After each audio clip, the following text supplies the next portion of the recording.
여러분 안녕하세요. 2022학년도 고1 6월 전국연합 학력평가 해설 강의로 만나고 있습니다. 저는 최서희입니다.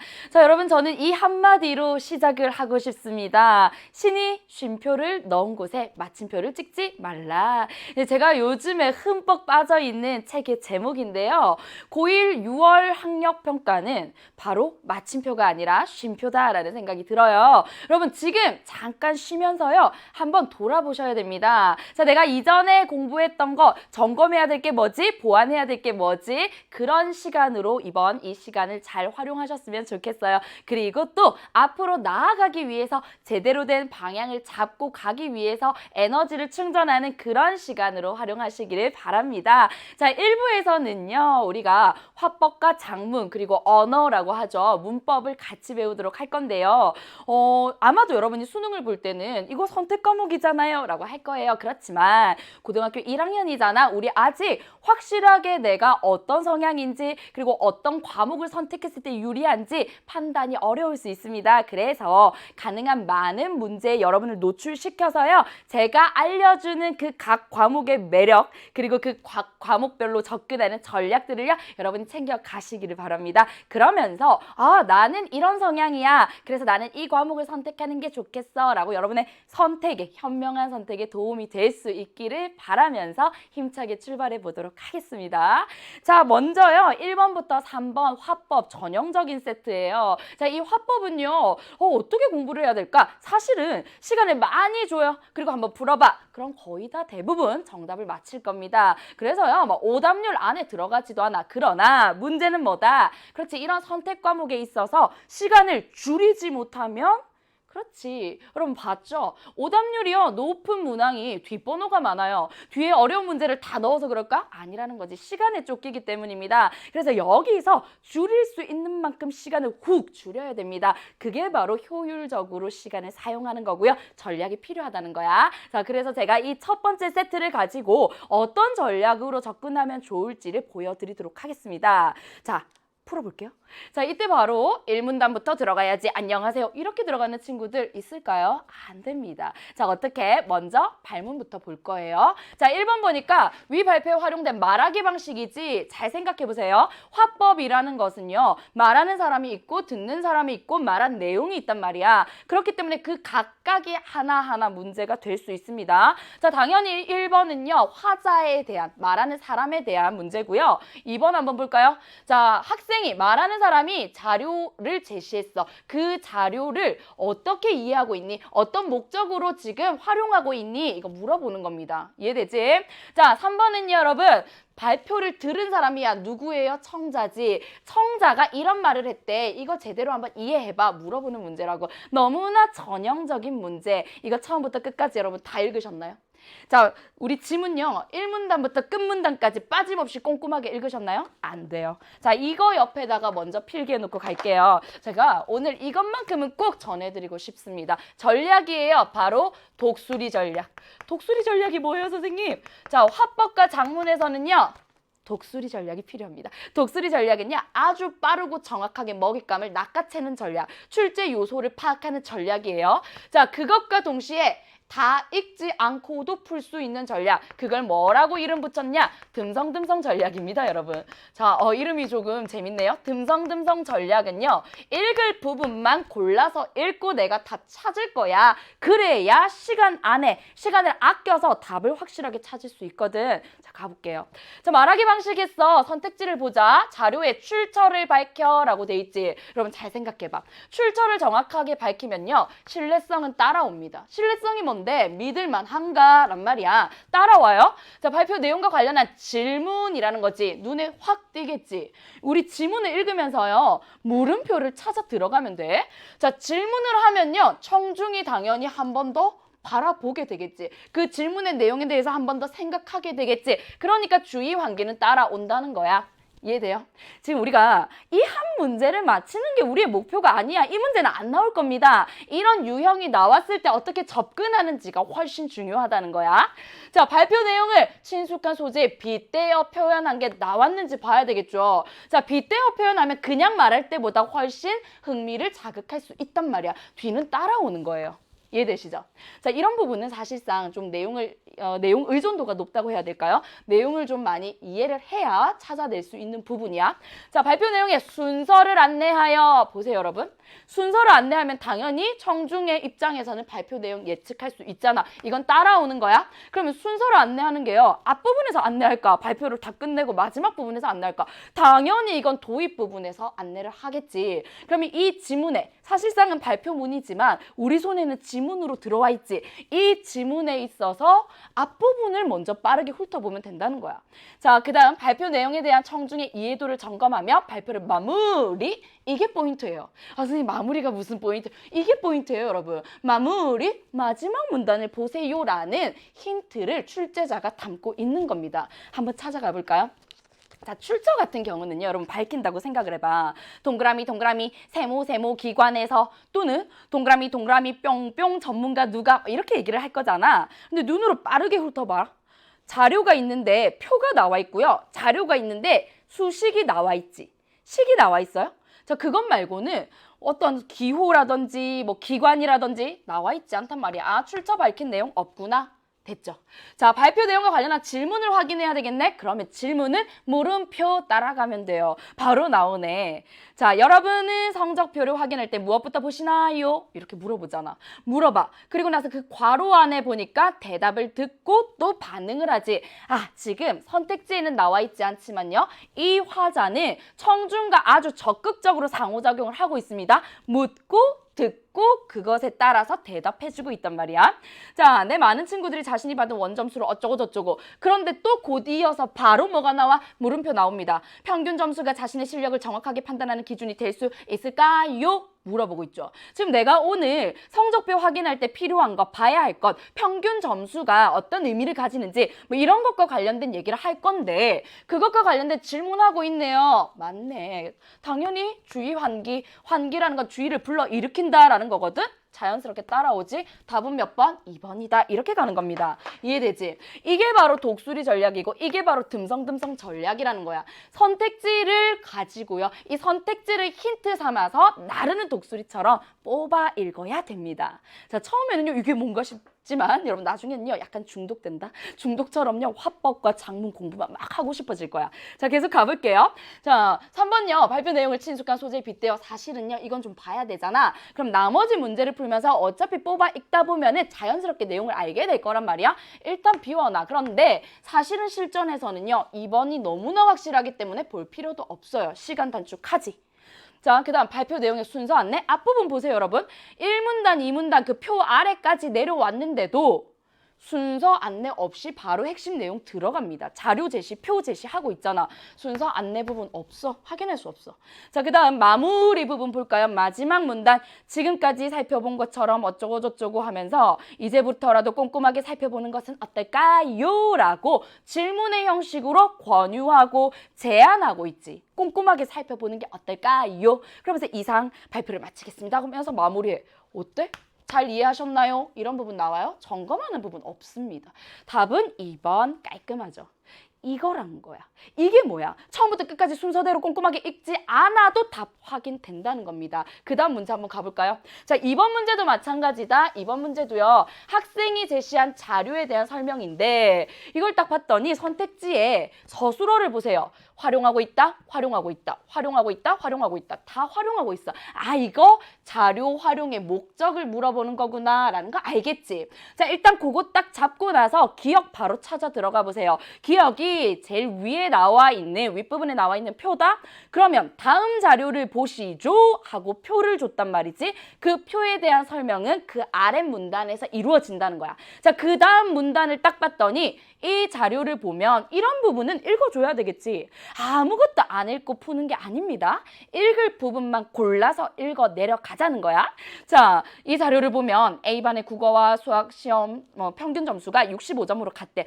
평균 점수가 같구나. 표에 대해 설명을 해주네. 그러면서 두 줄 내려와 보세요. 하지만 이유는 중요해. 맞지? 자, 하지만 수학의 평균 점수는 100점이라는 점수로 인해 왜곡된 면이 있대. 왜? 수학은 평균 점수가 65점이야. 그런데 그 안에 들어가 보니까 100점 받은 친구가 있고 그 다음 2등한 친구가 63점을 받았다? 그럼 2등한 친구는 사실은 잘 본 거야. 그런데 이 친구들 중에서는 상위권이란 말이야. 그런데 평균 점수보다는 낮아. 63점이네. 그래서 이렇게 표현하고 있구나. 그래서 실제 수학에서 63점을 받은 학생은 반에서 수학 시험을 2번째로 잘 친 학생입니다. 이렇게 얘기하고 있지. 그러면 기억 부분 봤으니까 1번, 2번 해결할 수 있겠네요. 평균 점수가 실력을 평가하는 기준이 되는 이유를 제시하고 있어요. 그럼 평균 점수가 지금 실력을 평가하는 기준이 된다고 얘기해? 아니지. 오히려 수학의 평균 점수는 100점이라는 점수로 인해서 왜곡됐다라고 얘기하는데, 자, 2번 보세요. 평균 점수가 특정 점수에 의해 수학의 100점이라는 점수에 의해 왜곡될 수도 있음을 보여주기 위해서 기억 얘기하고 있잖아. 기억에 대한 설명 그대로 가지고 왔죠. 답 몇 번? 2번이야. 그러면 실전에서는 나머지 볼 필요 있다 없다? 없어요. 그렇지만 우리 지금 연습하고 있지. 재밌죠? 독수리 전략, 듬성듬성 읽기가 화작의 핵심입니다. 자, 그 다음 계속 가볼게요. 니은 이제 또 날아서 니은으로 가야 돼. 가운데 부분 아래쪽에 있네요. 다음 자료를 보시죠. 라고 하면서 표준 점수는 표준 편차분의 원점수 마이너스 어쩌고저쩌고 쭉 나와 있지. 이 식 나와 있잖아. 여러분 이 식을 제대로 이해했는지 여러분한테 한번 풀어보라고 할까요? 절대 그런 문제 내지 않아. 맞지? 그러면 식이 나왔군. 그 식 바로 아래 설명을 봐야 되겠네. 이 자료를 보면 알 수 있듯이 원점수가 평균 이상일 때 동일한 원점수를 받더라도 평균 점수가 낮고 표준 편차가 적을수록 표준 점수는 높아지겠지. 수식을 보니까 그렇게 되겠네. 자, 몰라도 괜찮아. 아, 그렇구나. 끄덕끄덕 하고요. 고문답 마지막 보세요. 수학시험이 상대적으로 어려워 표준 점수가 더 높게 나온 것이다. 이렇게 얘기하고 있잖아.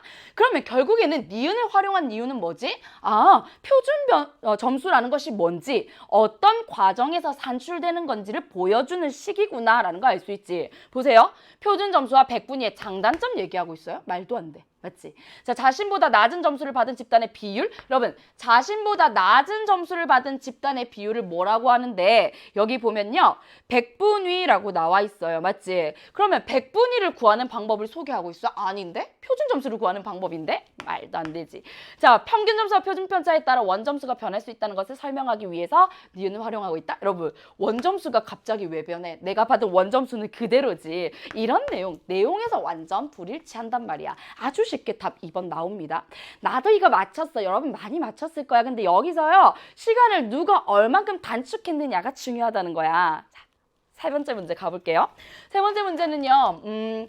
이거 제가 이름을 붙였습니다. 제가 나름대로 아주 중요한 문제. 요거 오늘 반드시 챙겨가야 되는 문제. 이름하여 언니 문이라고 붙였어요. 그게 뭐예요?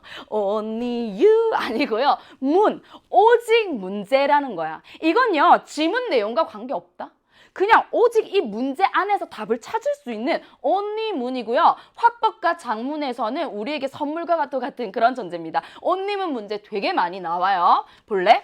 학생들이 발표를 들은 후 보인 반응이 1, 2, 3 나왔어. 이게 반응이야. 그리고 이를 바탕으로 학생의 듣기 활동을 이해하래. 그러면 요 반응을 바탕으로 이해한 거기 때문에 이렇게만 확인하면 됩니다. 됐지? 자, 이렇게 학생들의 듣기 활동을 확인하는 문제에 only문이 나오면요. 주로 서술어에 주목하셔야 됩니다. 팁이야. 서술어에 주목할 것. 볼래? 학생 1이지. 이번 시험에 지난 시험보다 국어의 원점수가 낮았는데 이거 자기 경험을 얘기하잖아. 내가 그랬는데 도 표준 점수가 높은 이유를 알 수 있어서 뭐 했대? 핵심은 좋았대. 그 내가 이 발표를 듣고 나서 좋았다라는 반응을 보이고 있어. 자, 학생 1은 발표를 통해 접한 정보의 유용성, 긍정적, 좋았어. 이어지잖아. 오케이? 그래서 1번은 맞아. 2번 볼래요? 학생 2는 표준 점수와 백분위가 성적표 외에 활용되는 분야도 있지 않을까? 이건 뭐야? 지금 이 발표문은요. 성적표와 관련된 얘기만 하고 있단 말이야. 그런데 이 발표에서 얘기하지 않은 부분에 대해서 궁금해하는 것 아주 적극적으로 지금 발표를 들은 거다. 궁금해하고 있는 질문을 던졌고요. 자, 그 다음 발표자가 이 부분에 대해서도 언급해 줬으면 좋았을 것 같아. 이건 뭔데? 아쉬움을 표현하고 있는 거지. 언급해 주지 않아서 아쉬워 얘기야. 그래서 적극적입니다. 뭐라고 하냐면 자료를 한번 검색해 봐야 되겠어. 이후에 내가 어떤 활동을 할지까지도 생각을 하고 있는 거야. 자, 보겠습니다. 2번. 학생 2는 발표 내용과 관련한 추가적인 정보가 제공되지 않은 것에 대해서 뭘 느끼고 있어? 아쉬움 느끼고 있다. 뭐뭐 해줬으면 좋았을 것 같아. 안 해줘서 아쉬워. 오케이? 그대로 이어지지. 이게 바로 온리문이라고. 나 지금 지문 안 읽었어요. 맞지? 자, 계속합니다. 자, 3번. 학생 1과 학생 2는 발표에서 언급되지 않은 내용을 바탕으로. 이건 뭐야? 이제 한 명 한 명 묻다가 두 명을 같이 물어봐. 우리 다 읽었잖아. 해결할 수 있지. 발표에서 언급되지 않은 내용을 바탕으로 새로운 관점을 제시하고 있다? 여러분, 학생 1을 기준으로 보면요. 얘는 뭐 하고 있는데, 아, 내가 이번에 점수 이렇게 받았는데 그 이유 알게 돼서 너무 좋아서 계속 긍정적으로만 평가하고 있어. 자, 얘는요. 언급되지 않은 내용이 뭐야? 라는 말 1도 꺼내지 않습니다. 전혀 관계없지. 그럼 학생 2는 어떨까? 학생 2도요. 여기 보면 이 성적표 외에 활용되는 분야도 있지 않을까라고 궁금증을 가지고 있어. 그래서 발표에서 언급되지 않은 내용에 대해서 궁금증을 가지고 있다라고 하면 학생 2에는 해당되는 말일지도 몰라. 그런데 새로운 관점을 어디 제시하고 있어? 맞죠? 그래서 학생 1에서 확실히 아니야 하고 답 찾고 넘어가도 되고요. 이거 학생 2도요. 여기까지는 맞는데 이 뒤가 적절하지 않아 라고 할 수도 있습니다. 됐지? 자, 그 다음 학생 1과 학생 3 물어보고 있으니까 학생 3을 읽어봐야 되겠네. 표준 점수와 백분위를 반영하는 방법이 대학마다 다르다는 기사를 본 적 있어. 이건 뭐야? 뭐뭐 한 적 있어. 나의 경험을 떠올리고 있습니다. 자, 지금 학생들의 듣기 활동 물어볼 때 전형적인 패턴의 서술어들이 많이 나와서요. 정말 공부하기, 내 기초를 다지기에 더없이 좋은 문제 유형입니다. 자, 보세요. 내가 가고 싶은 대학교에서는 어떻게 반영하고 있을까? 뭐 하고 있는데? 궁금한 점을 떠올리고 있는 거야. 그리고 나서요. 이 친구도요. 찾아봐야 되겠다라고 적극적인 모습을 보이지. 자, 학생 1과 학생 3은 다 자신의 경험을 떠올리고 있어. 얘는 자기가 시험 본 점수 떠올리고 있고요. 얘는 기사 본 적 있는 경험을 떠올리고 있어. 오케이? 자, 5번 가볼까요? 학생 2와 학생 3은 발표 내용과 관련된 의문점, 물음표 나왔었어. 뭐뭐 할까? 그치? 글을 읽고 그걸 해결하기 위해서 뭐 하고 있어? 검색해 봐야 되겠어? 추가 활동 계획. 오케이? 넘어가는 거야. 끝났어요. 여러분은 지금 아주 고품격 해설 강의를 함께하고 있습니다. 실전에서요. 제가 지금 설명해서 그렇지 이 전략대로 문제 풀면요. 2분, 3분 안에 끝납니다. 2분이 뭐야? 1분 50초 안에 끝낼 수도 있어요. 자, 제가 EBS 연계교재 집필을 많이 했어요. 특히나 화법과 작문, 언어와 매체 집필을 하면서 혹시 이 전략이 적용이 안 되는 문제가 있을까? 그러나 우리가 시험을 출제할 때는요. 전형적인 유형은 반드시 내게 되어 있거든. 그래서 우리가 내 머릿속에 화법의 발표 유형 세트에 전형적인 문제가 이 3개의 유형이라고 본다면 거의 100% 적용이 됩니다. 이 전략은. 자, 시간을 어떻게 하면 단축할까? 두 번째 세트를 가지고 얘기를 좀 해볼게요. 자, 두 번째 세트는요. 여러분이 좀 부담스러워 할 수도 있어. 이 부분은 좀 주의해야 됩니다. 화법 단독 세트가 있고요. 지금 이 두 번째 세트처럼요. 화법과 작문 통합 세트가 있고요. 그리고 마지막 세트가 뭐야? 그렇지, 작문 단독이 있다. 단독에 비해서 통합은요. 일단 길어. 그래서 정보량이 많아. 그래서 나를 좀 괴롭힐 수는 있는데 여기서 우리가 명심해야 될 건 뭐냐? 그래도 화법은 화법이고 작문은 작문이야. 이건 변하지 않아요. 그래서 물론 화법과 작문을 통합했기 때문에 그 통합한 거야 라는 느낌을 줄 그런 문제가 나오기는 하겠지만 거의 대부분은요. 이거 화법에 가까운 문제, 이거 작문에 가까운 문제 나눌 수 있거든. 발문 먼저 살펴볼게요. 4번 봐. 학생 1에 대한 이해. 맞지? 가에만 해당되는 거야. 이거 화법 문제지. 자, 5번 보세요. A, B에 대한 이해. 이거 뭔데? A, B가 다 가에만 묶여있죠. 이거 화법 문제란 말이야. 그러면 사실상 가를 보고요. 4번, 5번 바로 해결할 수 있어. 자, 그 다음 6번 같은 경우는요. 이제 작문 계획을 얘기하는데 가를 바탕으로 해서 나에 반영되지 않은 것은 물어보는 거야. 그러면 이건 일단 기준을 나를 세워서 보되 가에 대한 내용도 좀 연결이 될 수 있겠다. 이게 통합 문제네요. 자, 그 다음 7번 문제 보세요, 여러분. 조언이고 그 조언을 고려해서 내용을 추가하래. 이건 무슨 문제인데? 작문 문제잖아.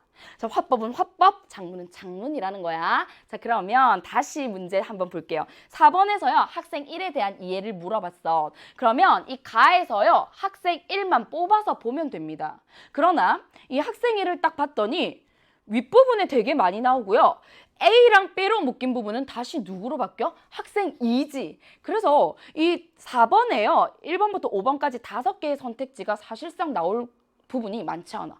윗부분에 학생 1 조금 있고요. A와 B 사이에 학생 1이 있단 말이야. 그거 하나하나가 선택지로 만들어지겠구나 라는 생각하면서 4번을요. 실시간 해결하겠습니다. 4번 실시간. 여러분도 실시간으로 해결할 수 있어야 됩니다.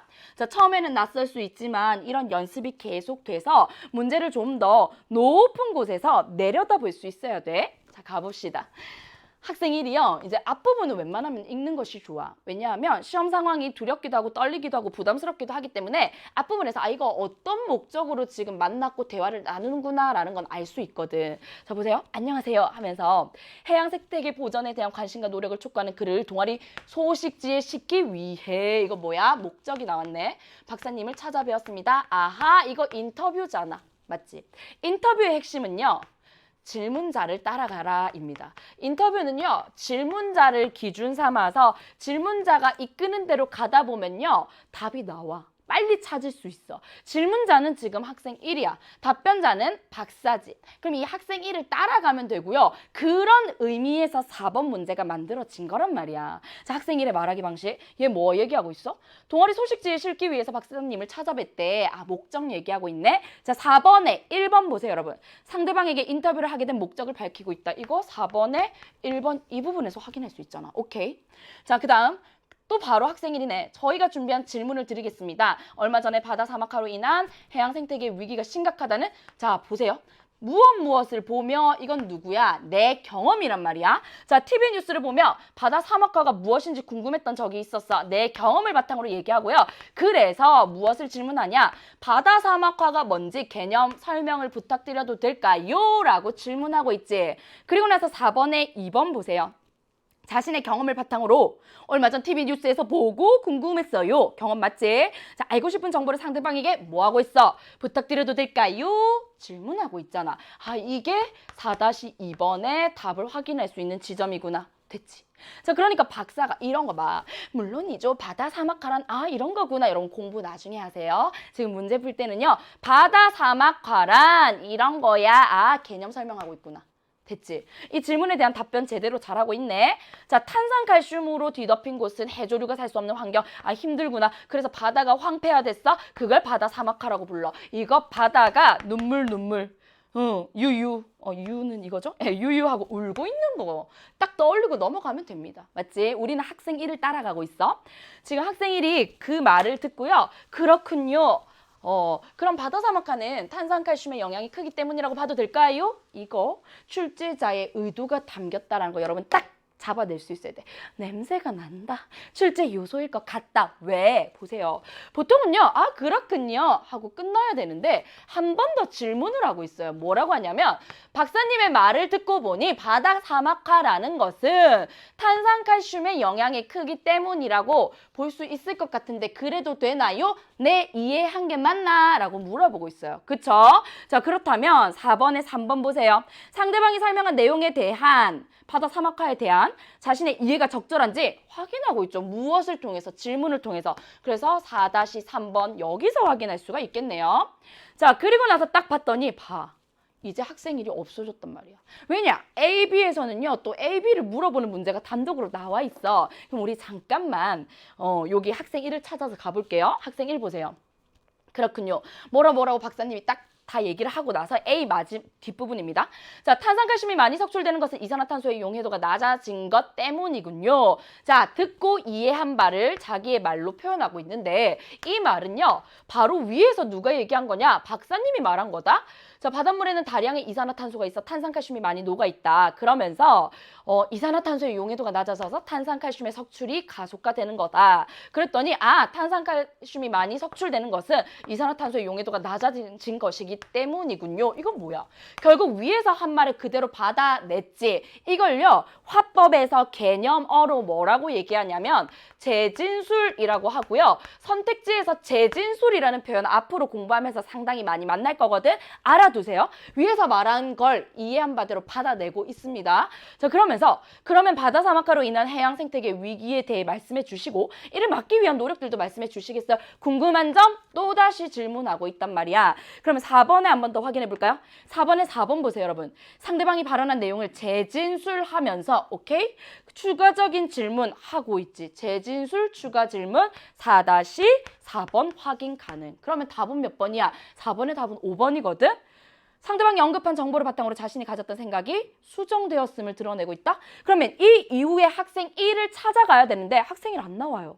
제일 마지막에요. 좋은 말씀 감사합니다. 이러고 있단 말이야. 여기서 수정하는 부분 나와요? 없다고. 없는 내용이에요. 그래서 4번의 답은 5번이야. 이렇게 정리하고 넘어갈 수 있겠네. 자, 그렇다면 이제 5번 문제를 위해서요. A 부분 다시 볼게요. 자, A 부분, B 부분 연달아 나오기 때문에 다 읽고 나서 5번 문제 해결해 보도록 하겠습니다.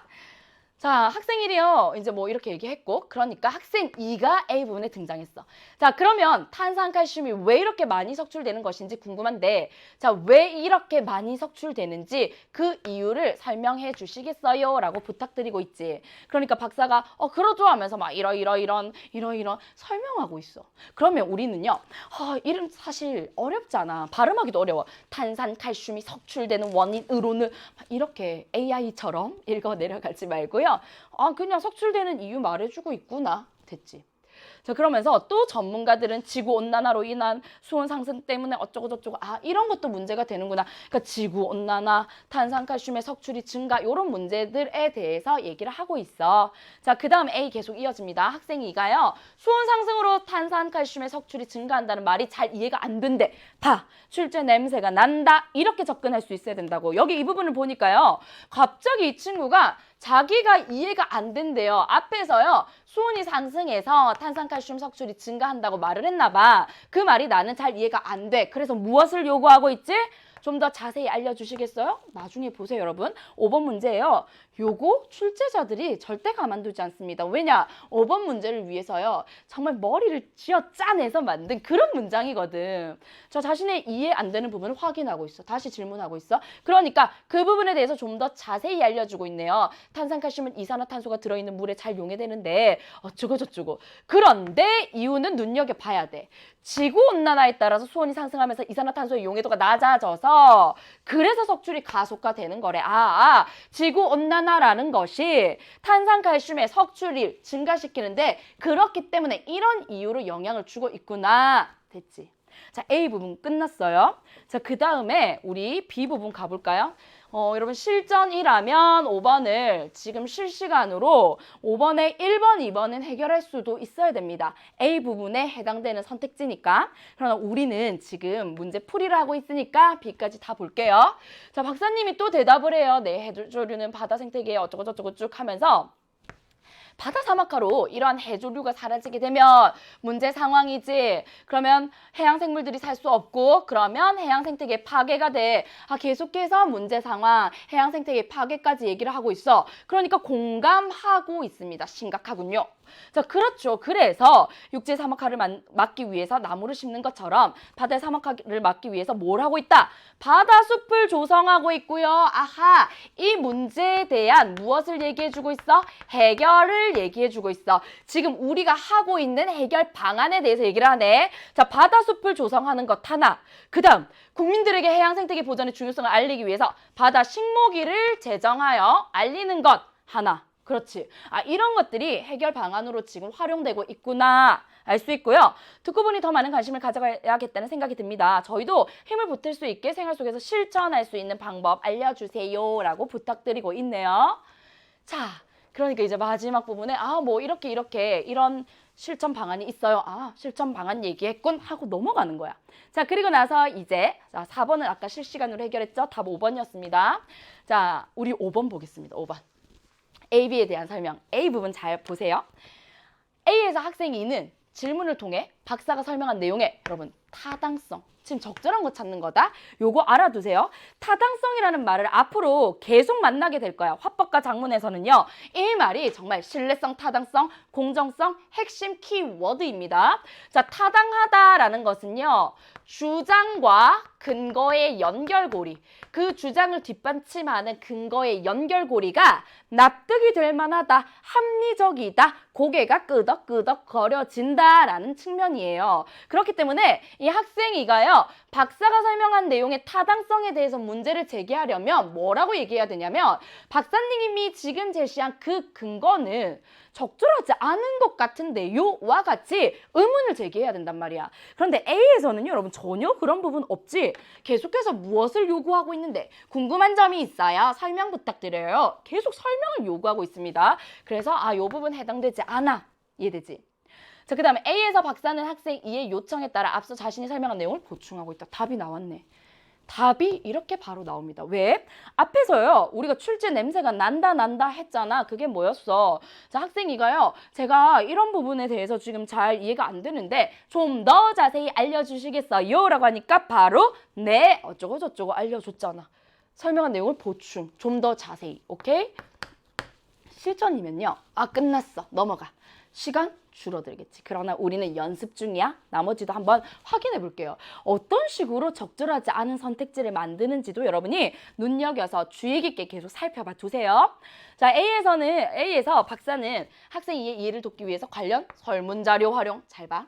설문자료 같은 걸 활용하려면요, 어떠한 기관에서 혹은 어떠한 질문을 가지고 몇 명을 대상으로 라는 말이 주로 나온단 말이야. 그러면 구체적인 수치가 눈에 훅 들어올 거고, 뿅뿅 기관 혹은 뿅뿅 학교 학생을 대상 이런 표현들이 나와야 돼. 그런 것은요, 비교적 쉽게 눈에 도드라져 보이는데 A 부분을 딱 보니까 설문자료 활용한 내용 전혀 없어요. 없는 내용이라고. 자, 그 다음 B에서 학생이는 박사가 소개한 내용을 요약하고 긍정적으로 평가. 이러려면요, 되게 학생이가 말을 길게 해야 되거든. 그런데 B에서 학생은요, 심각한 문제군요. 그리고 또 다른 방법 있으면 좀 알려주세요. 이게 다야. 맞지? 그래서 요약하고 이런 상황이 아니야, 지금. 자, 그 다음 B에서 박사는 학생의 배경 지식을 점검. 이것도 마찬가지야. 박사는요, 질문한 내용에 대해서 충실하게 답변을 해줄 뿐이지, 넌 내가 지금 말하고자 하는 것과 관련된 배경 지식 가지고 있니? 와 같은 취지로 점검하는 질문 전혀 하지 않고 있어요. 됐지? 답은 2번입니다. 쉽게 나왔어요.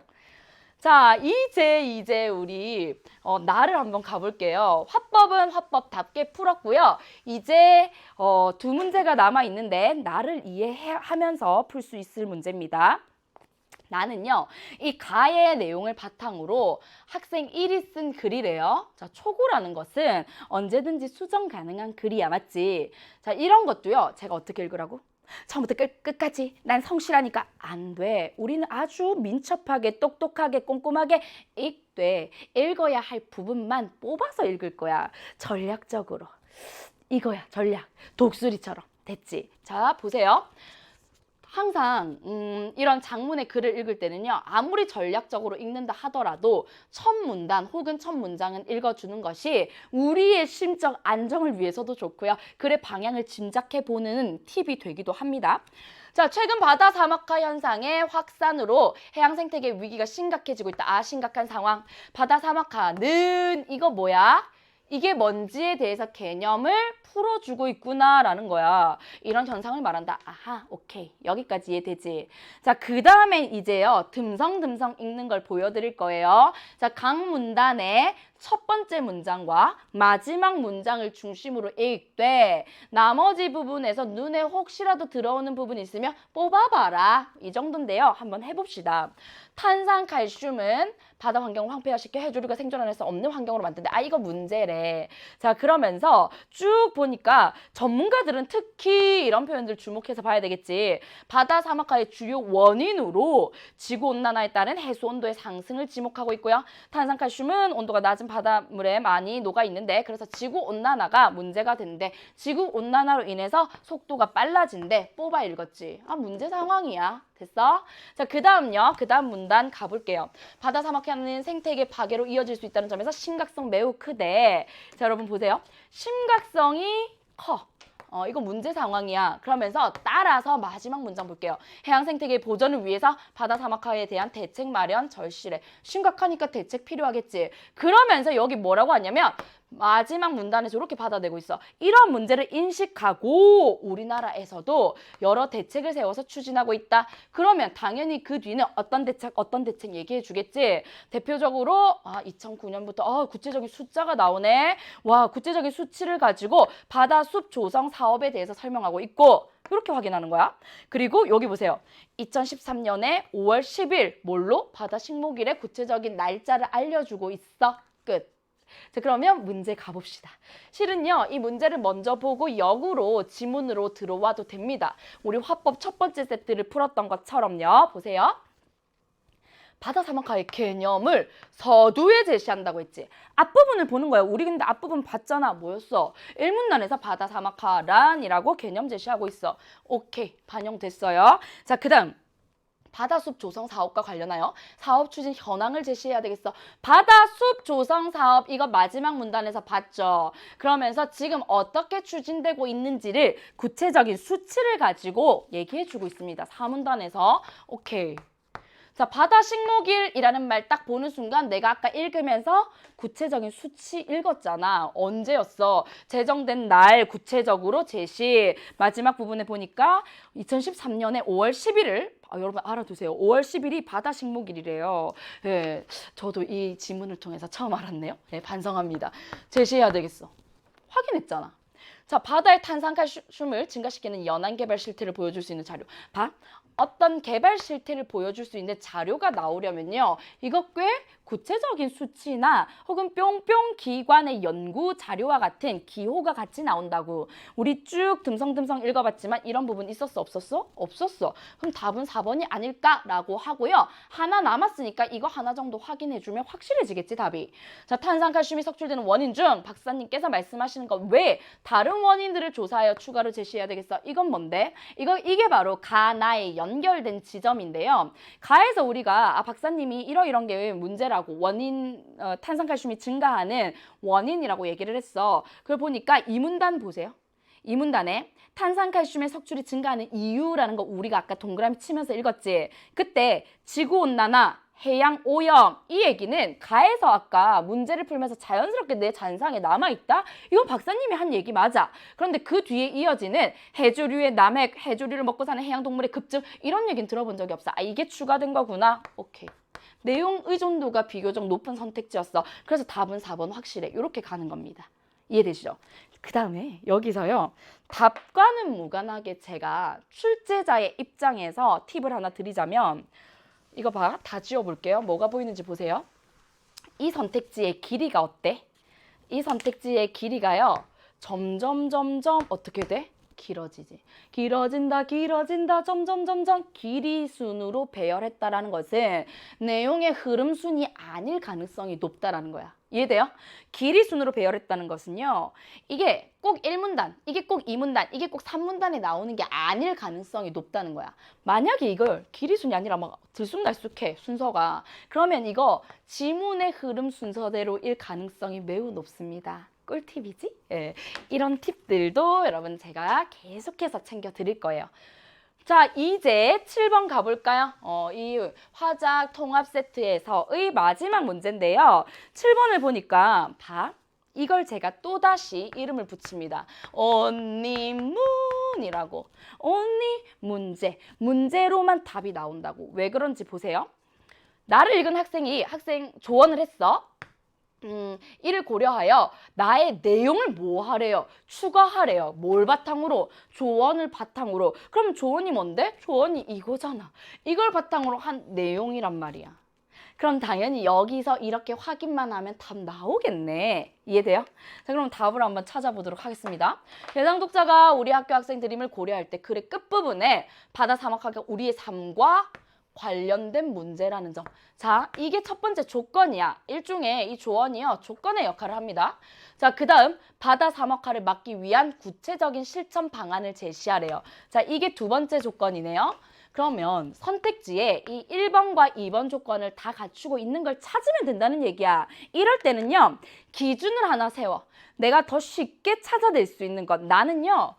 이 내용, 삶과 관련된 문제 뭐 이런 거는 좀 어려울 것 같고 바다 사막화를 막기 위한 구체적인 실천 방안, 콘센트를 뽑고 다닌다, 뭐 대중교통을 이용한다, 이거 구체적인 실천 방안 눈에 쏙쏙 들어올 것 같아. 나는 조건 2를 기준으로 한번 제거해 볼게. 보세요. 자, 바다 사막화로 인해 빠르게 읽는 거야. 해양생물들의 서식처에 대한 보전이 이루어져야 된다. 내가 어떻게 실천할 수 있는지 얘기하고 있어, 안 하고 있어? 2번 없어요. 맞지? 그럼 나머지 1번 확인할 필요도 없다는 거야. 자, 2번 보세요. 바다 사막화는 해양 생태계의 근간을 송두리째 파괴할 수 있다는 점 심각해. 그리고 이걸 막기 위한 우리의 노력은 결국 보전하는 일이 될 거래. 근데 우리의 어떤 노력? 얘기 안 해주고 있어. 1번, 2번 이미 날아갔어요. 자, 그 다음 3번 가볼까요? 바다 사막화의 문제는 해양 생물들의 위기로만 그치는 것이 아니라 우리 생존에도 큰 위협이 되고 있어. 자, 이를 막기 위해서는 이거 봐봐. 불필요한 전등 끄기 등과 같은 생활 속 작은 일들부터 실천. 2번 맞네. 그러면 얘는 살아남았어. 두 번째 조건이 담겨 있잖아. 이거. 구체적인 실천 방안이 나왔지. 그러면 이런 아이들은 1번을 확인하는 거야. 바다 사막화가 우리의 삶과 관련된 문제라고? 바다 사막화의 문제는 우리의 생존에도 위협이 되고 있어. 우리의 삶과 관련 있어 라는 거잖아. 그래서 답은 3번 나옵니다. 오케이? 실전에서는 끝났어요. 그러나 나머지도 한번 봅시다. 4번. 바다는 우리 모두가 지켜야 할 소중한 자원이다. 사막화로 황폐해진 바다를 되살리기 위한 정책과 재정적 장치가 어쩌고 저쩌고. 봐봐. 2번 기준 반영됐어요? 구체적으로 뭘 할 수 있는데 안 나와 있어.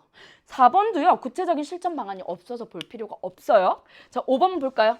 지구온난화로 인한 급격한 기후변화는 해양 생태계뿐 아니라 전 지구적 생태계 파괴의 주요 원인이라. 아주 거창하네요. 자, 지구온난화를 줄이기 위해서는 에너지 전략처럼 생활 속에서 실천할 수 있는, 일단 생활 속 실천이 나왔다. 그런데 이게 바다 사막화를 막기 위한 구체적인 실천이냐 아니냐를 가지고 판단을 해야 되는데, 우선은요 우리가 이를 기준으로 봤을 때는 다 제거되고 3번, 5번만 남았단 말이야. 그런데 사실은요 이 지구온난화도 바다 사막화의 주요 원인 중 하나니까 지구온난화를 줄이는 방법 또한 바다 사막화를 줄일 수 있는, 사막화를 이제 진전시키지 않는 그런 어떤 해결 방안이 될 수 있다고 볼 수도 있을 것 같아. 그러면 1번을 봐야 되겠지. 1번. 그러면 여기서 1번 조건이 있냐? 바다 사막화가 우리의 삶과 관련된 문제라고? 여기서 무슨 얘기하는데? 지구온난화가요. 해양 생태계뿐 아니라 우리의 삶이 아니라 전 지구적 생태계 파괴의 주요 원인으로 얘기하고 있잖아. 이건요 1번에 해당하는 조건이 확실히 없기 때문에 제거. 이렇게 가야 돼요. 이해되세요? 자, 그래서 7번의 답은요 3번으로 좁혀졌습니다. 이제 또 힘차게 출발해 볼게요. 화작 어때? 재밌지? 화작은요 언어와 매체, 즉 언어, 문법에 비해서 어떤 매력이 있느냐? 지금 본 것처럼요 별달리 내가 엄청 어렵고 딱딱한 지식을 암기하지 않아도, 지식 공부가 잘 안 되어 있어도 즉흥적으로 아주 예리한 전략가가 돼서 뽑아 읽으면 답을 누구라도 찾을 수 있다. 그래서 문제 상황 대응력이 좋고 문제풀이에 어떤 센스가 있는 친구들한테는 어쩌면 유리한 선택 과목이 될 수도 있습니다. 자, 이제 마지막 작문 단독 세트인데요. 이 세트를 보고 나서 우리 언어, 문법에 해당하는 문제 몇 개, 3개 같이 살펴보도록 할 건데요. 자, 봐봐. 작문 목적, 예상 독자 이런 건 중요해요. 왜냐하면 이런 게 작문 상황의 맥락이라고 하는데 그 맥락에 따라서 글의 내용이 완전히 달라질 수 있거든. 그래서 여기서 우리가 얻어가야 될 것은 축제와 관련된 얘기하고 있구나. 화제. 여기서는 글의 주제가 되겠지. 글이니까. 자, 그 다음 건의문이구나. 문종을 알 수 있단 말이야. 건의문은 뭔데? for 무엇을 위한 거야? 설득 목적입니다, 여러분. 건의문은요 설득 목적이고요. 일단 건의하는 내용이 기본적으로 나올 거고, 이건 이제 그 내용을 가지고 이렇게 해주세요 라고 한 다음에 뭐라냐? 이대로 된다면 어떻게 될 건데 기대되는 이익이나 효과가 있습니다. 이렇게 이야기를 풀어나갈 거란 말이지. 내 머릿속에 이 문종에 대한 기본 틀만 가지고 있어도 주어진 학생의 초고 글을 읽으면서 이게 여기에 해당되는 부분이군, 이게 여기에 해당되는 부분이군 이라고 쉽게 파악할 수 있습니다.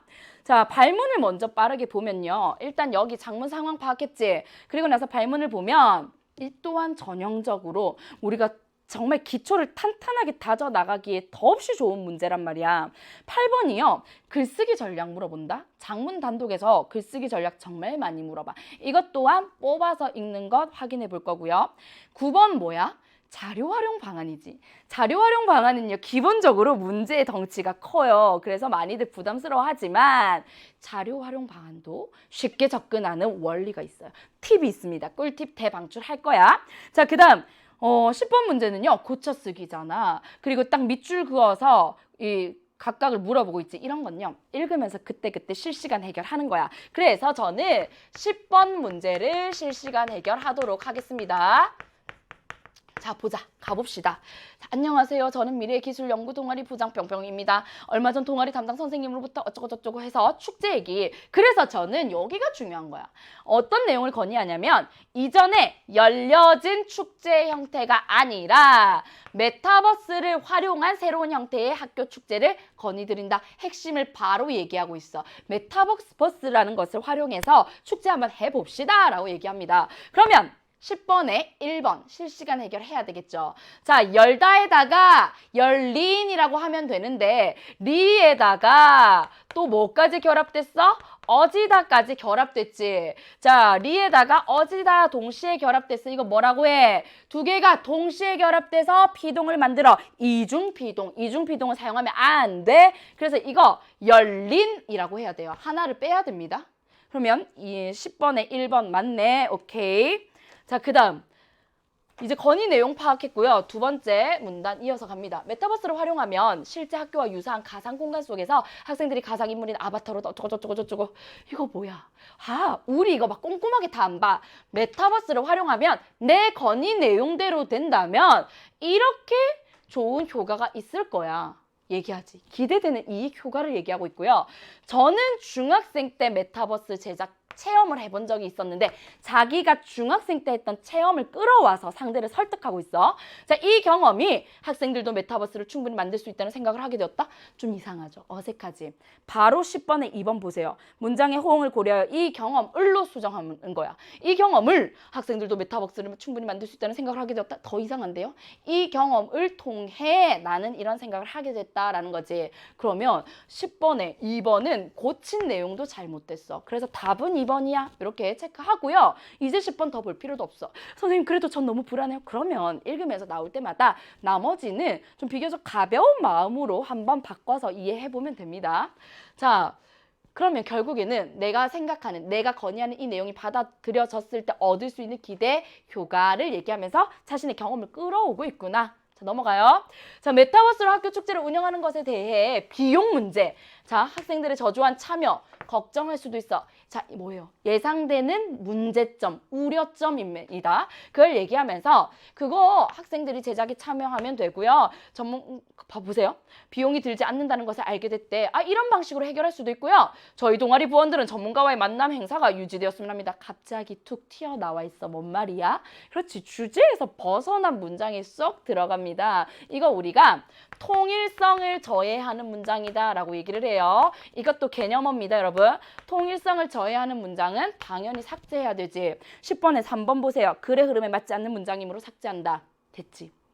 제가 이 기출문제를 막 쭉 풀어보고 분석하는 과정에서 알게 된 건 통일성을 저해하는 문장이 적절한 답으로, 그러니까 우리가 이 지금 10번에 고쳐쓰기 위한 방안을 문제를 풀 때 답이 된 경우는 거의 없습니다. 그것도 하나 챙겨 드세요. 자, 또한 이미 주변 학교에서 메타버스로 개최된 축제가 전교생의 큰 호응을 얻어 화제가 된 사례가 있다. 아, 봐. 주변의 사례를 끌어와서 설득하는 데 활용하고 있어요. 그러면서 우리가 참여를 이끌어내기 위해서 또 적극적으로 홍보도 할 거야 라고 하면서 우려되는 문제에 대한 해결안들을 쭉 얘기해주고 있습니다. 그래야 상대의 마음을 쉽게 움직일 수 있잖아.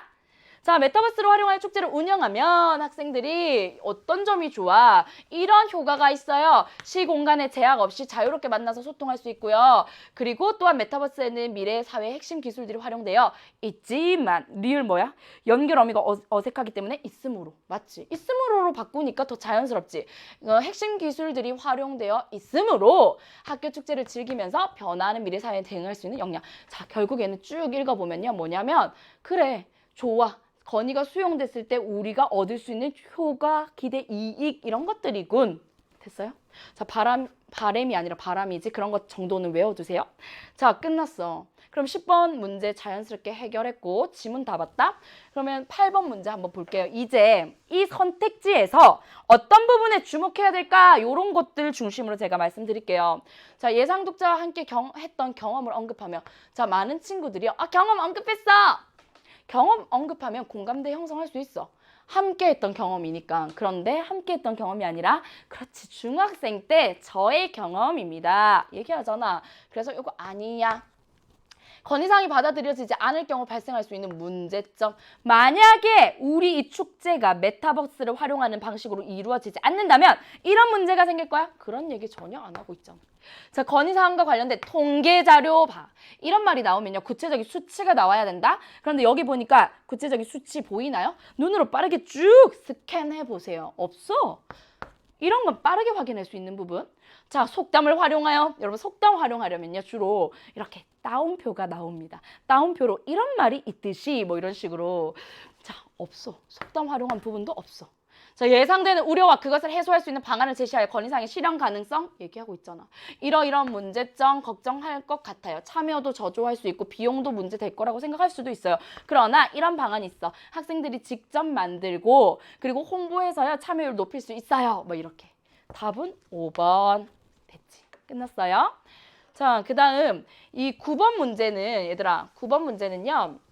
사실 꿀팁이 있습니다. 뭐냐면 자료 활용을 물어본다. 일단 첫 번째 단계가요.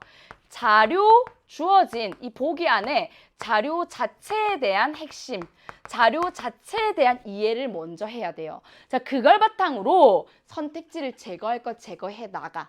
그러면 보통은요, 다 제거되는 경우가 반 이상이고요. 한두 개 정도 남는단 말이야.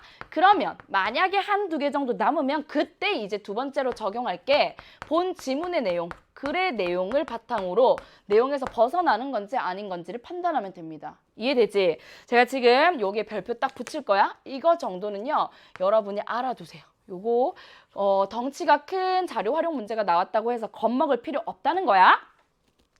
자, 기억 볼게. 기억. 우리 학교 학생 100명. 이런 그래프가 딱 나오지? 제목 보고요. 큰 숫자 봐. 메타버스에 대해 관심이 있나요? 관심? 있어. 아, 있는 사람이 훨씬 많군. 끝. 자, 메타버스를 경험한 적 있니? 경험 없는 사람이 더 많아. 됐어요? 오케이, 넘어가. 자, 그리고 나서 니은 보세요. 다양한 원인으로 대면 만남이 힘든 상황에서 메타버스는 새로운 사회적 소통의 공간.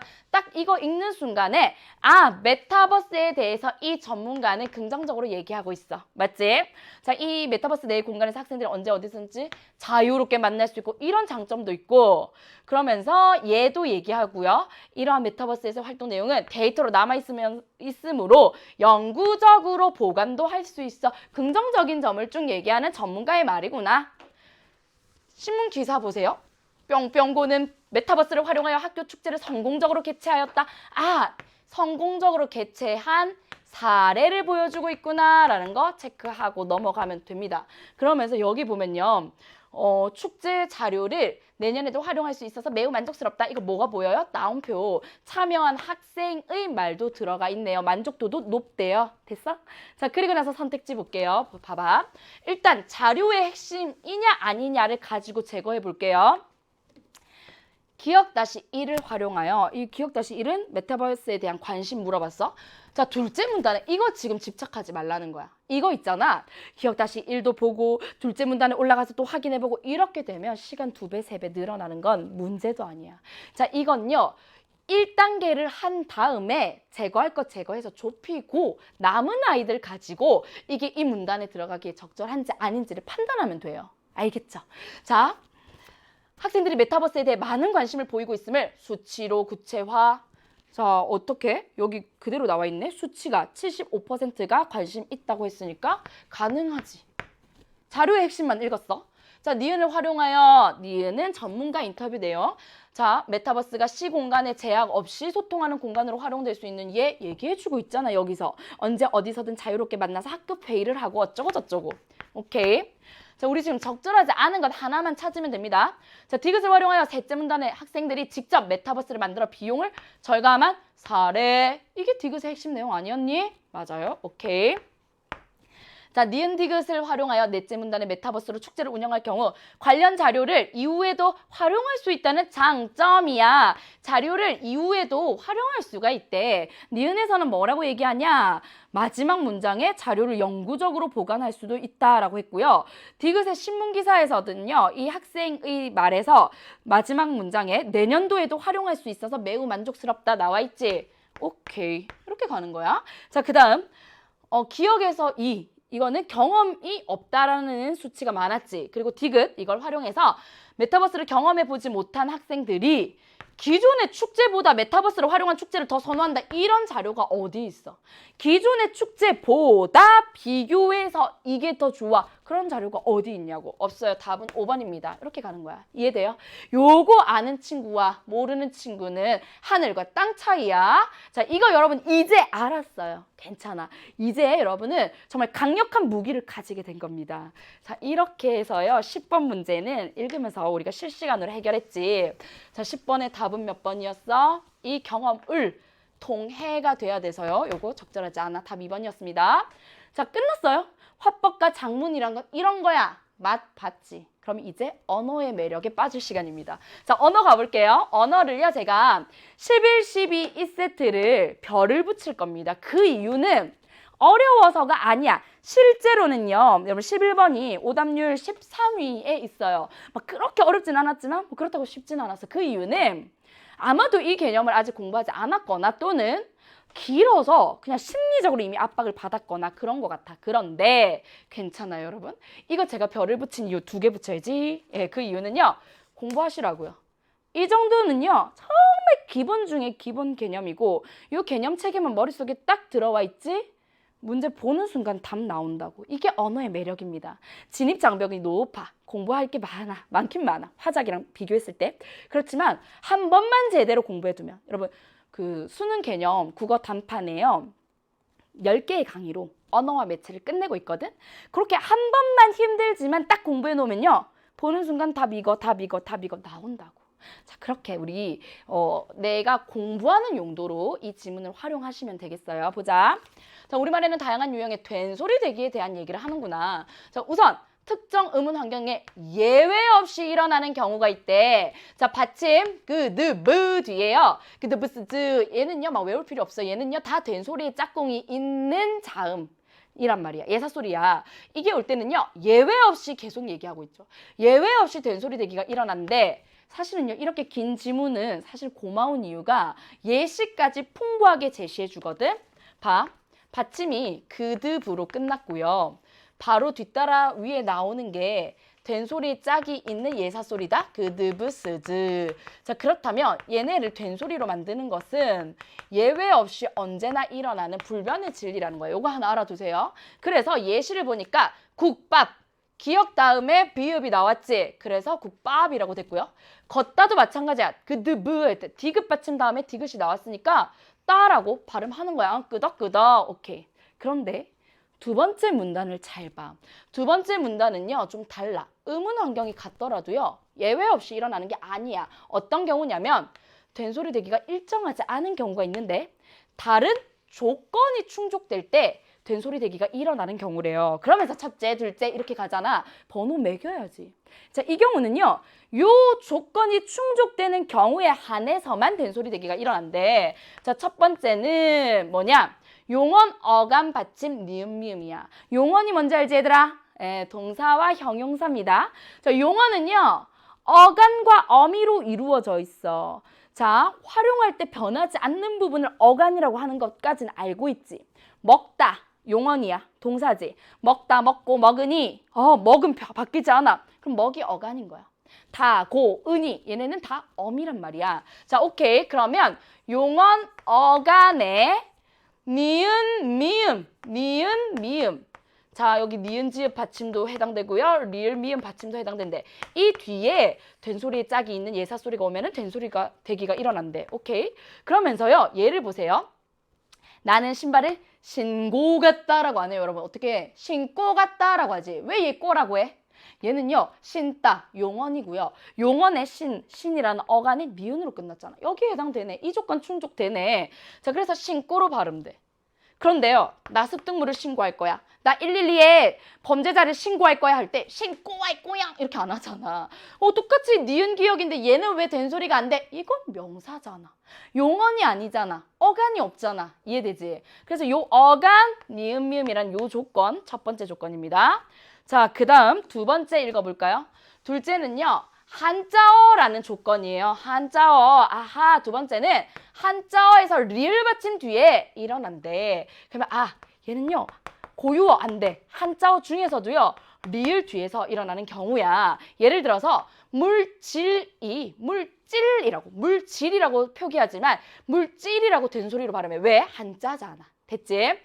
자, 물잠자리는요, 물잠자리라고 안 한다고. 얘는 왜 물잠자리라고 해? 얘는 한자어가 아니잖아. 이해되죠? 자, 그거. 셋째는요, 관형사형 어미 리을 뒤에. 우리 관형사형 어미는요, 은, 는, 을, 던 많아. 근데 그 중에서도 리을 뒤에서만 일어나는 경우가 있대. 세 번째 조건은요, 관형사형 어미 중에서도 뭐에 해당되는 거? 그렇지, 을, 매개모음 으가 나올 수도 있고 안 나올 수도 있어. 자, 리을 뒤에 이 그드브스 즈가 오면요, 된소리 대기가 일어나는데 얘를 또 들어줘. 이해 못할까 봐. 살 것이라고 쓰고요, 발음할 때는 살 것이라고 쓴다고. 사다에다가 뭐가 붙었어요? 리을. 꾸며주게 만들어주는 관형사형 어미 붙었지. 그래서 것이라고 꺼 이렇게 된소리로 발음이 된다는 거야. 자, 얼마나 친절하니? 잘 모르는 친구들도요, 이 얘만 보면 다 이해가 되고 사실은 이 정도는 알고 있어야 됩니다. 그래서 제가 지금 여러분 이해 돕는다고 이렇게 필기하고 판사하고 있지만 안 해도 돼. 이거 예외 없이 일어나는 경우, 이런 경우 확인하기만 하면 됩니다. 자, 그 다음 이러한 유형의 된소리 대기는 음운 환경 외에도 용언의 어간, 첫 번째죠. 두 번째 한자어 리을, 그리고 세 번째 관형사형 어미 을. 이런 조건이 충족돼야 음운 변동이 일어난다는 것이 특징이야. 오케이. 이건 예외 없이는 아니야. 요 조건이 딱 있어. 됐지? 자, 그 다음 이제 A 부분을 잘 봐. 사실은요, 11번 문제는 여기까지만 보고 풀어도 해결이 돼. 그런데 이제 12번까지 해결해야 되니까 우리 A도 같이 읽어보겠습니다. 요 부분을 딱 보니까 얘들아, 한편 명사와 명사가 결합하여 합성 명사가 될 때 된소리 대기가 일어나는 경우도 있대. 여기서 좀 어려울 수 있겠다. 자, 명사와 명사가 결합해서 합성 명사가 된대요. 자, 예를 들어주니까 얘를 잘 활용해보자. 자, 명사 결합했어. 코등이라고 결합해서 콧등이 됐다? 근데 발음 잘 들어봐. 뜬. 명사와 명사 사이에 된소리가 나네? 등이 아니라 뜬이라고 된소리가 나네? 맞죠? 이런 경우도 있다라는 거야. 합성 명사가 될 때. 자, 손바닥도 마찬가지야. 손바닥 합쳐져서요, 손바닥이 됐어. 빠라고 된소리가 나네. 그러면 잘 생각해봐. 이때요, 콧등은요, 표기할 때 어떻게 표기를 하냐면 시옷을 써준다고. 자, 앞에 말이 모음으로 끝나고 한자어끼리의 결합이 아닐 때는 콧등과 같이 사이 시옷을 표기해줘. 이걸 쉽게 정리해보면 이겁니다. 따라와 보세요. 자, 명사와 명사가 결합해서 합성 명사가 된다. 이건 알아두세요. 이 사이에 사이소리가 들어가. 그걸 우리는 된소리가 난다라고 지금 설명을 하고 있어. 자, 예를 들어서 코, 등, 코랑 등이 합쳐졌어. 그런데 발음할 때 된소리가 나지. 그러면 된소리가 난다라는 걸 표시해주기 위해서 사이 시옷을 쓴단 말이야. 사이 시옷을 표기해줄까 말까는요, 이 조건이 갖춰져야 돼. 첫 번째, 여기 보기 설명에, 지문 설명에 따르면요, 앞말이 모음으로 끝나야 돼요. 그 이유는 시옷을 쓸 자리가 있어야 되겠지. 두 번째는요, 적어도 하나가 고유어여야 돼. 적어도 하나가 고유어여야 돼. 우리 지문에는 뭐라고 설명해 있냐면 한자어끼리의 결합이 아닐 때라고 돼 있어. 그러니까 명사 중에 적어도 하나는 고유어여야 돼. 자, 코, 등 결합됐죠? 앞말이 모음으로 끝났고요. 고유어의 결합이야. 조건 충족됐어. 그러면 된소리로 발음할 뿐만 아니라 표기도 시옷을 넣어주면 돼. 그런데 예를 들어서 봄과 비가 결합됐다? 그러면 이거 발음하면요, 여러분, 봄비라고 발음하지. 된소리 났다. 그러면 사이시옷 표기해줘야지. 오케이. 이 조건 충족해야 표기해줘. 그런데 앞말이 모음으로 안 끝났어. 시옷을 아무리 쓰려고 해도 쓸 수가 없어. 봄스비 안 돼. 그러면 어쩔 수 없이 된소리는 나지만 표기는 안 해줘. 이런 설명을 하고 있는 겁니다. 볼래? 다시 가볼게요. 이제 이해가 될 거야. 이러한 된소리 대기는 두 단어가 자 대등한 관계일 때는 잘 일어나지 않지만 앞말이 뒷말에 그러니까 명사와 명사의 결합에서요. 앞말이 뒷말에 시간, 장소, 용도 이런 것일 때는 잘 일어난대요. 자 그러면서 그 이유는 뭐라고 설명하냐면 그걸 아주 역사적으로 거슬러 올라가 봤을 때 중세국어의 흔적이라고 얘기할 수 있는데 그 중세국어의 흔적이 뭐냐 하면 관형격 조사 시옷이라는 게 있어. 혹시 이거 배운 적 없는 친구들은요. 이번 기회에 그냥 들어만 두세요. 관형격 조사 시옷이 있었어. 중세국어 때는. 이게 현대국어에는 무엇의 할 때 나의 고향 할 때 의 자 해당되는 시옷인데 손바닥은요. 중세국어를 보니까 손바닥 이렇게 표기가 돼 있었어. 시옷이 있단 말이야. 손의 바닥이라는 거지. 손의 바닥. 그것에 대한 흔적이 손시옷 바닥, 즉 손의 바닥으로 분석됐고 이 시옷의 흔적이 현대국어까지 영향을 미쳐서 어떻게 해요? 아, 손바닥이라는 된소리로 남았다라는 거지. 그럼 시옷은 표기를 왜 못해줘요? 앞말이 니은 받침으로 모음이 아니어서 된소리는 나지만 표기할 조건은 충족을 못해서 표기는 못하지만 된소리로 남아있다는 거야. 이 시옷의 흔적이. 이해되지? 자, 의문 환경이 같은 손발에서는 손빨이라고 안 한다고요. 얘는 왜 안 해? 얘도 니은 다음에 비읍이 따라 나오는데 왜 얘는 손빨이 안 되지? 그 이유는 손과 발은 손의 발이 아니라는 거야. 관형격 조사로 연결되는 관계가 아니라 손, 발, 대등한 관계로 연결될 때는 시옷 표기를 안 해줘. 된소리 되기도 안 일어나. 됐지? 그 얘기를 하고 있는 거야. 자, 이제 11번 한번 보겠습니다. 와, 이 된소리 대기와 관련해서요. 이 지문만큼 제대로 완벽하게 정리한 지문 찾아보기 쉽지 않아. 공부하는 데 활용하십시오.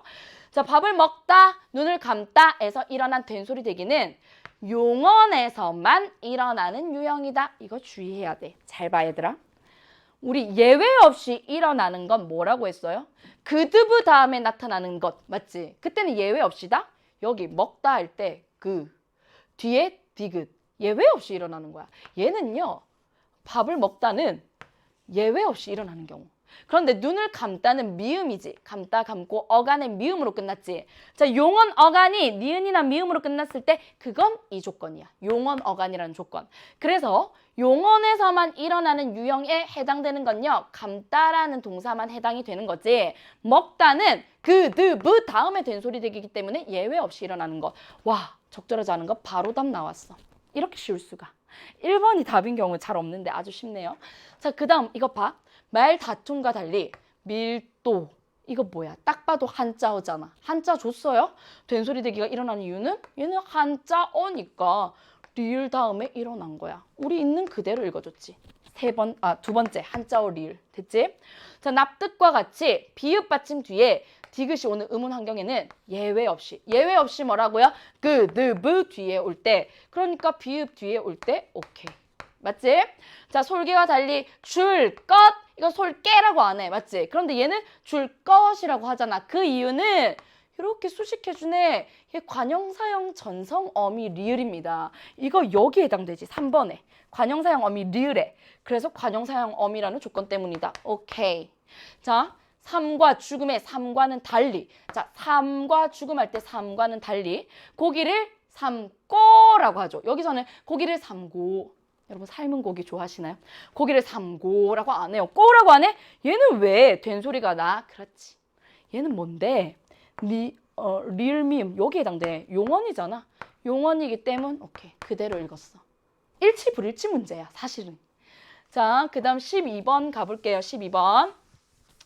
여러분 12번은요. 얘가 시키는 대로 봐. 보기에서 예시를 줬고요. 그 예시 하나하나 풀어주거든. 시키는 대로 위아래 왔다 갔다 해볼게. 공부방에서 된소리 대기가 일어났어. 그건 내가 판단할 필요 없어. 여기 일어난다고 보여줬거든. 그 이유는 공부가 뒷말의 용도를 나타내기 때문. 생각해봐. 방은 방인데 뭐 하는 방? 공부하는 방. 오케이. 맞네. 됐지? 자, 아랫집 여기 보니까 시옷을 표기했어. 시옷 표기 조건 뭐였어? 앞말이 모음으로 끝나야 되고 적어도 명사 결합해서 하나는 고유어야 돼. 자, 콧등에서 사이 시옷을 표기하는 것과 같은 이유. 콧등은 아까 거기에 해당되는 예라고 보여줬잖아? 오케이. 이거 고유어고 아래 할 때 모음으로 끝났으니까 시옷 표기해 줄 수 있네. 자, 콩밥과 달리 아침밥이라고. 아침밥은 된소리 되기가 일어나. 그 이유는 아침이 뭐가 되는데? 시간이 되잖아. 뒷말에 시간에 해당되는 거 된소리 되기 일어난다라는 설명 그대로 있었지. 오케이. 자, 그 다음 4번. 논바닥, 논밭. 이거 보세요, 여러분. 논바닥이 결합돼서 한 단어가 됐어. 그러니까 논바닥이라고 발음을 해. 그런데 얘는요. 논밭이라고 하지 않고 논밭이라고 해. 논밭이라고 하죠. 보세요. 논바닥과 달리 논밭에서는 된소리 되기가 일어나지 않아. 이게 안 일어나. 왜? 논과 밭이 대등하게 결합돼 있어. 대등한 관계를 가지는 건 안 일어난다고 지문에 설명하고 있으니까. 오케이. 답이 아직 안 나왔어요? 자, 이거 중요하다. 이거 되게 많은 사람들이 궁금해하고 교과서에도 있는 내용인데요. 불고기에서 물고기와는 달리 된소리 대기가 일어나지 않아. 자, 된소리 대기가 일어나지 않는 이유는 중세국어에서 시옷 이거 관형격 조사란 말이야. 관형격. 중세국어에서 관형격 조사의 흔적이 현대국어에서는 된소리로 나타난다라고 했는데 여기서 불고기는 된소리 대기 일어나지 않아. 그렇기 때문에 이렇게 분석됐다라고 보는 것은 내용의 사실관계에서 결합되지 않아. 적절하지 않아. 그래서 답은 5번입니다. 만약에 시옷 고기라고 중세 때 관형격 조사 시옷이 있었다면 그 흔적으로 지금 영향을 미쳐서 불고기가 되어야 된다고. 그런데 아니잖아. 됐지? 자, 물의 고기라는 의미로요. 얘는 물고기라고 된소리 되기가 됩니다만 불고기라고는 안 합니다. 내용에서 적절하지 않아. 답은 5번. 자, 마지막 한 문제 아주 가볍게 풀고 마무리하겠습니다. 자, 오늘 이 1부에서는요, 13번까지 할 텐데, 여러분 같은 날 시험 봤던 고3 모의고사, 6월 모의고사에도요, 이 형태소 문제가 단독으로 나왔어. 형태소 정말 기본적인 문제거든. 한번 보세요. 기억을 분석해 보래. 보기의 설명을 참고로 해서 적절하지 않은 것 찾아봐. 인데요. 여기서 핵심 포인트는 딱 하나다. 봐. 형태소라는 건 뜻을 가진 가장 작은 말의 단위. 그런데 이 뜻이라는 게 뭐냐라는 거예요. 첫 번째는 우리가 일반적으로 생각하는 어휘가 가지는 어휘적인 뜻도 돼. 그런데 문법적인 뜻, 그걸 우리는 문법 형태소 또는 형식 형태소라고 하잖아. 문법적인 뜻도 뜻이라고 본다는 거야. 이 뜻은 주격, 목적격 할 때 조사 있죠. 조사도 하나의 문법적인 뜻을 가진다는 거야. 자, 어간, 어미 할 때 어미도 문법적인 뜻을 가진다는 거고, 자, 어근에 달라붙는 접사도 문법적인 뜻을 가진다는 거야. 그래서 형태소를 분석할 때는요, 어휘적인 뜻, 문법적인 뜻을 가지는 가장 작은 단위로 끊어내면 됩니다. 한번 해볼까요? 우리 나눌 수 없어. 자, 우리란 대명사 하나가 한 덩어리. 자, 아기도 끊어지지. 많은 보조사란 말이야. 자, 그 다음 잘 보세요. 이거 중요해. 맨발 할 때요. 맨손, 맨주먹 있지. 이 맨은 접사예요. 접두사. 그럼 맨 끊어지지. 문법적인 의미 있잖아. 발 끊어지죠. 로는 조사라고. 부사격 조사. 쉽게 말해서 이 문제의 핵심은요. 조사, 어미, 접사도 하나의 형태소야 라는 걸 아는지 물어보는 문제입니다. 자, 잔디와 밭 결합됐죠. 에서 부사격 조사죠. 자, 놀다에다가 과거 시제를 나타내는 선어말 어미잖아. 끊어줘야 되죠. 그리고 종결어미 다. 됐어요? 제가 형태소 분석 아예 다 해버렸어요. 그러면 답은 그냥 나오지. 답 몇 번? 5번입니다. 볼래? 적절하지 않아. 자, 놀았다는 요렇게 형태소 3개거든. 그러면 어간 놀에다가 선어말어미 어말어미 다로 나눠야 되는데 이거 이렇게 잘못 나눈 거야. 2개 형태소가 아니라 3개의 형태소가 되겠지. 이해돼요? 3개. 답은 5번. 나머지는 제가 여기 다 해놨으니까 여러분 확인해 보시면 되겠습니다. 자, 끝났어요. 어때요? 문법도 문법의 매력이 있어. 처음에 지식이 없으면 어렵지만 이미 내가 이거 다 공부한 내용이거든. 그렇게 본다면 아주 쉽게 1초 컷으로 답이 바로 딱 나옵니다. 자, 1부 정말 고생 많았고요. 이어서 2부에서는 남은 문법 문제와 우리 독서 어렵게 느끼는 두 개의 세트를 같이 나가도록 하겠습니다. 지금 바로 2부에서 만나요. 안녕!